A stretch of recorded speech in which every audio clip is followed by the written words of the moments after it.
चला सगळ्यांना good morning. तुमचा पेपर आहे आणि आपण आज शिकणार आहे समास। सर्व वर्गांसाठी अत्यंत महत्त्वाचा टॉपिक आहे समास। पहिला प्रकार आहे अव्ययीभाव समास। याचे पहिले इंडिकेटर सांगतो, नंतर उदाहरणासहित स्टेप बाय स्टेप तुम्हाला शिकवतो। यामध्ये पहिलं पद अत्यंत महत्त्वाचं असतं। तुम्हाला उदाहरण दिलेलं आहे आमरण, प्रतिदिन, प्रतीक्षण आणि गैरहजर। डिटेल मध्ये उदाहरण सांगणार आहे। एवढं इथं पाठ करून टाका की यामध्ये पहिलं पद महत्त्वाचं असतं विग्रह केल्याच्या नंतर। त्यानंतर आहे 2 नंबर तत्पुरुष समास। यामध्ये पहिले पद हे गौण असतं तर दुसरे पद सगळ्यात महत्त्वाचं असतं।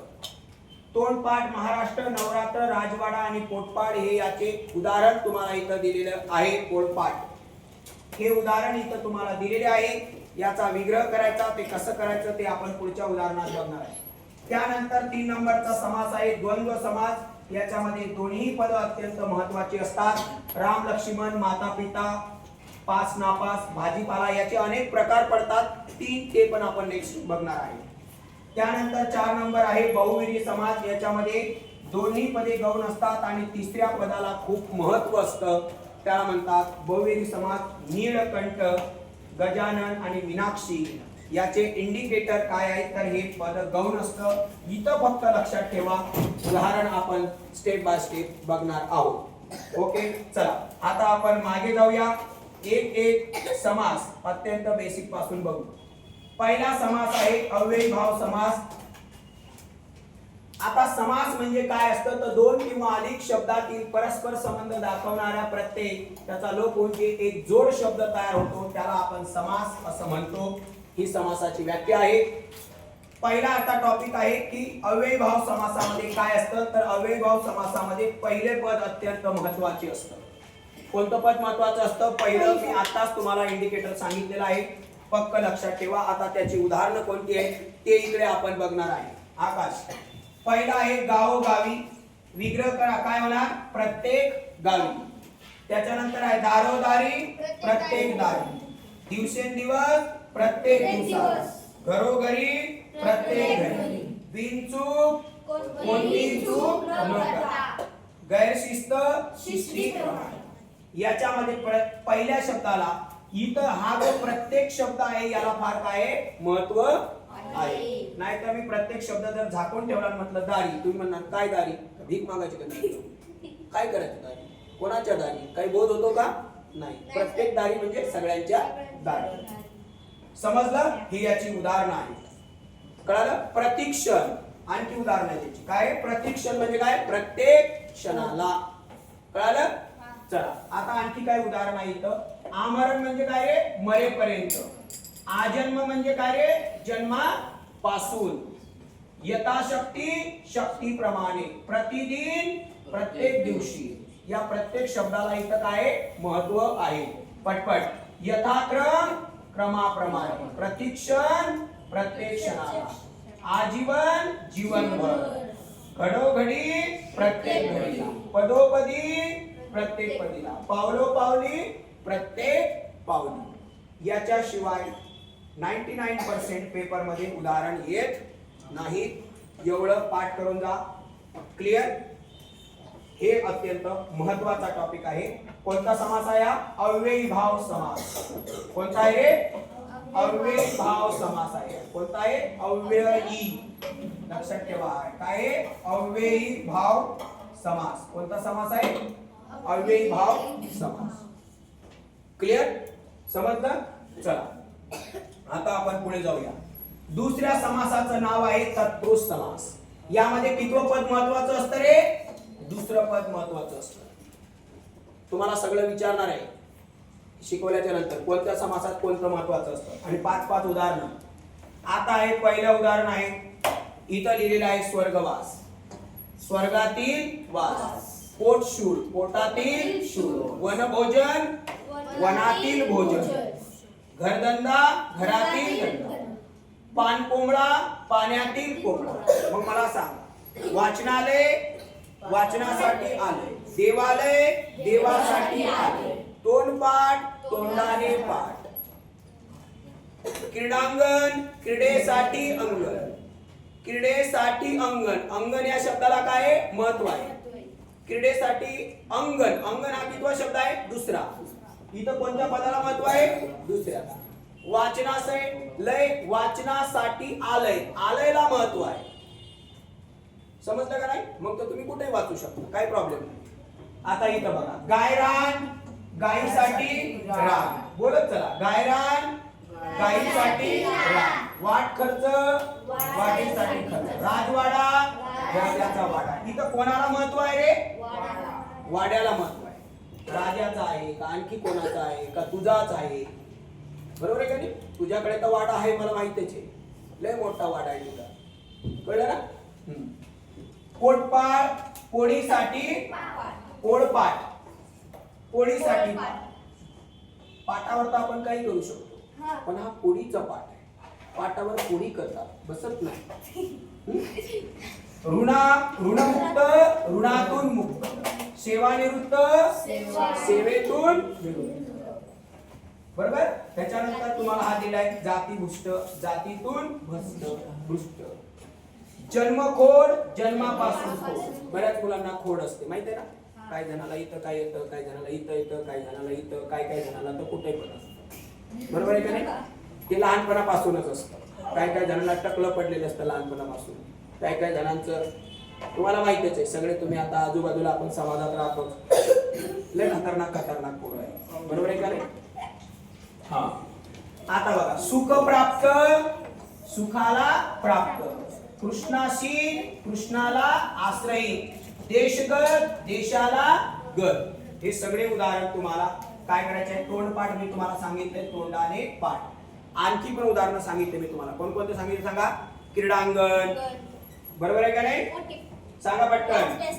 क्रीडांगण सांगितलंय, देवालय, वाचनालय, पुस्तकालय, कळलं ना? हा. हे उदाहरण तुम्हाला काय करायचे आहे? पाठ करायचे आहे. कितवं पद महत्वाचं असतं? दुसरं पद महत्वाचं असतं. विग्रह केल्याच्या नंतर. चला आता आपण पुढचा समास बघूया. द्वंद्व समास. द्वंद्व याचे 3 प्रकार पडतात: इतरेतर द्वंद्व, वैकल्पिक द्वंद्व आणि समाहार द्वंद्व. हे इंडिकेटर इथं दिलेले आहेत. पहिल्यांदा यांचे इंडिकेटर बघा. द्वंद्व इतरेतरचे इंडिकेटर काय रे? आणि व. मी तुम्हाला इंडिकेटर विचारणार आहे. ए इंडिकेटर आहे ना? काय पाय लक्ष दे. मग वैकल्पिक द्वंद्व अथवा किंवा समाहार म्हणजे काय असतं? इतर. इथं तुम्ही वगैरे वगैरे सुद्धा वापरू शकता. आता याचे उदाहरण. पहिला समास आहे इतरेतर द्वंद्व. राम लक्ष्मण. चला करा विग्रह. राम आणि लक्ष्मण. इंडिकेटर घाला त्याच्यामध्ये. राम आणि लक्ष्मण. हरिहर. हरी आणि हर. आई बाबा. आई आणि बाबा. त्याच्यानंतर स्त्री पुरुष. स्त्री आणि पुरुष. इंडिकेटर बघ इकडे. इंडिकेटर बघ. स्त्री पुरुष. स्त्री आणि पुरुष. बहीण भाऊ. बहीण आणि भाऊ. दोन्ही गोष्टी वेगवेगळ्या आहेत. कळलं? चला आता आहे वैकल्पिक. तुम्ही नेहमी म्हणता की सर मला ऑप्शन द्या, विकल्प द्या, मी बरोबर उत्तर सांगतो. किंवा बरे वाईट. पहिला शब्द आहे बरे वाईट. हा एक शब्द आहे, याचा हा विग्रह आहे. बरे किंवा वाईट. 3 4 बोला पटकन. 3 किंवा 4. 5 नापास. 5 किंवा नापास. 5 नापास शब्द आहे हा. 5 अथवा नापास. तुम्ही दोन्ही होऊ शकता का? पास आणि नापास दोन्ही होऊ शकता का? नाही. तुम्ही एक तर पास होणार किंवा नापास होणार. सत्य सत्य, सत्य किंवा असत्य हा शब्द आहे, हे त्याचं उत्तर आहे. फक्त लक्षात ठेवा. खरे खोटे, खरे किंवा खोटे. मग आता मला सांगा, पाप पुण्य, पाप किंवा पुण्य. पाप आणि पुण्य दोन्ही एका ठिकाणी होत नाही. चांगलं काम केलं तर पुण्य होणार, वाईट काम केलं तर पाप होणार. इथं जोडून टाका पाप आणि पुण्य. हे शब्द आहे, हे तुम्हाला पेपर मध्ये येतं. त्याच्या पुढचं तुम्हाला लिहायचं. याचे इंडिकेटर काय आहे? किंवा. आता आहे समाहार द्वंद्व. समाहार म्हणजे सगळं. काय म्हटलं रे? समाहार म्हणजे सगळं. शाबास. समाहार म्हणजे काय असतं? सगळं. मला सांगा, मीठ भाकर. बोलपटून बोला. मीठ भाकर वगैरे वगैरे. इतर पदार्थ लावले तरी चालतात, किंवा तुम्हाला मी सांगितलं याचं इंडिकेटर काय आहे? वगैरे वगैरे लावलं तरी चालतं. पाली भाजीपाला, भाजीपाला वगैरे वगैरे. चहा पाणी, चहा पाणी वगैरे वगैरे. अंथरूण पांघरूण, अंथरूण पांघरूण वगैरे वगैरे. बरोबर आहे का नाही? घरदार, घरदार, मुले वगैरे सगळे येतं त्याच्यामध्ये, बरोबर आहे का नाही? मग आता मला सांगा पाला पाचोळ्याचं काय होणार? पाला पाचोळा वगैरे वगैरे. केर कचऱ्याचं काय होणार? केर कचरा वगैरे वगैरे. नुसतं केर आणि कचरा नसतं, आणखी पण बरेच साहित्य असतं, म्हणून केर कचरा वगैरे वगैरे. समजलं सगळ्यांना? पक्क कळालं? क्लिअर? ओके. त्याचे इंडिकेटर लक्षात ठेवा, तुमचं चुकणार नाही. द्वंद्वाचे किती प्रकार आहे? 3. किती प्रकार आहे? 3. आता जाऊ आपण पुढचा समास आला आहे, तो आहे बहुव्रीही. याच्यामध्ये तिसऱ्याच शब्दाला महत्व असतं. कोणत्या शब्दाला महत्व असतं रे? तिसऱ्या शब्दाचा इथं बोध होतो. तिसऱ्या शब्दाचा इथं काय होतो रे? बोध होतो. लक्षात ठेवा. आता कसं होतं ते लक्षात ठेवा, मी पण समजावून सांगतो. लेकरे इथं बघ, गजानन आहे. गज आहे आनन ज्याचे. गज आहे आनन ज्याचे. तो कोण? गणपती. तिसऱ्याचा बोध होतो. गज आहे आनन ज्याचे, असा तो कोण आहे? गणपती. तिसऱ्यालाच महत्व आहे. पुढे बघा, वक्रतुंड. वक्र आहे तुंड ज्याचे तो. ज्याचे तो. आता इथं इंडिकेटर लक्षात ठेवा. इथं तुम्हाला इंडिकेटर लावायचा आहे जो तो. काय लावायचं आहे सांगा? जो तो किंवा ज्याचे ज्याचे तो. काय इंडिकेटर लावायचं आहे? जो तो किंवा ज्याचे तो, हे इंडिकेटर लावायचं. काय म्हटलं? पटकन प्रश्न विचारला. काय म्हटलं? जो तो किंवा ज्याचे तो. पटकन लक्षात ठेव, प्रश्न विचारणार आहे, पक्क लक्षात ठेवा. चला पुढं. आता बघा, नीळकंठ. निळा आहे कंठ ज्याचा तो. पितांबर. पिता आहे अंबर ज्याचा तो. तिसऱ्याचा जोड. पिता आहे अंबर ज्याचा तो. समजलं का तुम्हाला? ब्रह्मा.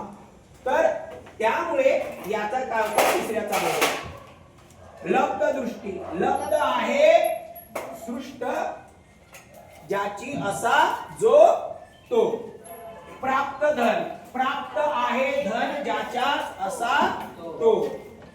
जितेंद्र. जीत आहे कार्य ज्याने किंवा ज्याने इंद्र काय केलेले आहे? ज्याने इंद्रिय जिंकलेले आहे, असा जो तो. तुमच्या मतानुसार तुम्ही करू शकता दशमुख. दश आहे मुख ज्याचे, असा जो तो. जो तो. समजलं? तिसऱ्याचाच काय होतो? इथं बोध होतो. सगळ्यांना कळालं? कोणता समास आहे हा? बहुव्रीही समास. कोणता समास आहे? बहुव्रीही समास. लिहून घ्यायचं, पाठ करायचं व्यवस्थित. कळालं? हा. त्यानंतर आता आहे कर्मधारय समास. यामध्ये काय रे? दोन्ही पदे विशेषणे असू शकतात. लक्ष ठेव भाऊ मानस. दोन्ही पदे विशेषणे असू शकतात. विशेषण माहिती आहे ना? सुंदर, उंच, प्रामाणिक. बरोबर आहे ना? हा. आता लक्षात ठेवा, हे कसं आहे बघा, किती सोपं आहे. मातृभूमी. मातृ प्लस भूमी म्हणजे मातेसारखी भूमी. इथं बघ, दोन्ही पद विशेषण नाव असू शकतं. इथं बघ, महादेव. तर महान असा देव. महान पण महत्वाचा आहे आणि महान हे विशेषण आहे आणि देव हे नाम आहे. बरोबर आहे का नाही? बघा, घन नील. निळा असा घन. विद्याधन. विद्या हेच धन. काव्यामृत. अमृतासारखे काव्य. आणि इथं इंडिकेटर कोणतं येऊ शकतं? तर इथं इंडिकेटर येतं असा, सारखा. लक्ष दे रे, कोणतं इंडिकेटर? हे लय महत्वाचं आहे भाऊ. असा, सारखा आणि हेच. कोणते कोणते इंडिकेटर आहेत सांगा? असा, सारखा, हेच. म्हणजे विग्रह करताना मानस आपलं चुकत नाही. लक्ष दे. बघा आता, महादेव. महान असा देव. महान असा देव. महान असा देव. घनश्याम. घनासारखा श्याम. रक्तचंदन. रक्तासारखे चंदन. मुख कमल. मुख हे कमल. नीलकमल, नील असे कमल. इंडिकेटर कळालं? कोणकोणते इंडिकेटर? असा, सारखा आणि हेच. कर्मधारय समास अत्यंत महत्वाचा असा हा तुमचा काय पुस्तकातला समास आहे. पक्क लक्षात ठेवायचा. लिहून घ्या. त्यानंतर आता आहे द्विगु. द्विगु म्हणजे अंक. द्विगु म्हणजे काय रे बाळा? अंक. याच्यामध्ये अंक असतो. बरोबर आहे का नाही? अंक. अष्टाध्यायी 8 अध्यायाचा समूह. याचं इंडिकेटर आहे समूह. काय इंडिकेटर आहे? बोला पटकन. काय इंडिकेटर आहे? नाईस. बघा, पंचपाळे 5 पाड्यांचा समूह, द्विदल 2 दलांचा समूह, बारभाई 12 भाईंचा समूह, त्रैलोक्य 3 लोकांचा, त्रिभुवन 3 भुवनांचा समूह, चौकोन 4 कोणांचा समूह, पंचकोन 5 कोणांचा समूह, त्रिकोण 3 कोणांचा समूह, नवरात्र 9 रात्रींचा समूह, सप्ताह 7 दिवसांचा समूह. सगळ्यांना कळालं? पक्क कळालं? हे शब्द आहे, हा त्याचा विग्रह आहे. हे लक्षात ठेवा. कळालं? हे शब्द सामासिक शब्द आणि हा त्याचा काय आहे? विग्रह आहे. तुम्हाला असं डॅश करून पेपर मध्ये हे लिहायचं आहे. समासाचं नाव कोणतं आहे? द्विगु. द्विगु म्हणजे काय असतं? अंक. हे त्याचं इंडिकेटर लक्षात ठेवा. समास केव्हा लक्षात राहतात? ज्या वेळेस आपलं त्याचं इंडिकेटर पाठ असेल. नाहीतर आपण सगळं कन्फ्युज होणार. आपल्याला हे माहितच नाही की याचं काय करायचं, त्याचं काय करायचं. त्यानंतर आता लक्षात ठेवा, हे आपले काय होते? समास. हे तुम्हाला मी इंडिकेटर सांगितलेलं होतं. बरोबर ना? समजलं? हे तुम्हाला सगळ्यांचे कोणकोणते इंडिकेटर कशाचे आहेत हे पण तुम्हाला मी सांगितलेलं आहे. मग आता आपण कोणकोणते समास बघितले? अव्ययभाव समास, तत्पुरुष समास, कर्मधारय समास, द्विगु समास, त्याच्यानंतर काय? द्वंद्व समास, बहुव्रीही समास आणि कर्मधारय समास. हे सगळे समास मी तुम्हाला शिकवले जे तुमच्या पुस्तकात आहे. ज्यावेळेस तुम्ही एमपीएससी यूपीएससी करणार तेव्हा याचे सबस्टिट्यूट प्रकार सुद्धा पडतात. सबस्टिट्यूट म्हणजे इतर, मध्य, पदलोपी खूप डिटेल मध्ये आहे. पण आपल्याला प्राथमिक लेवलला शाळेमध्ये हे एवढंच आपल्याला अभ्यासाला दिलेलं आहे. सगळ्यांना कळालं? Okay, done.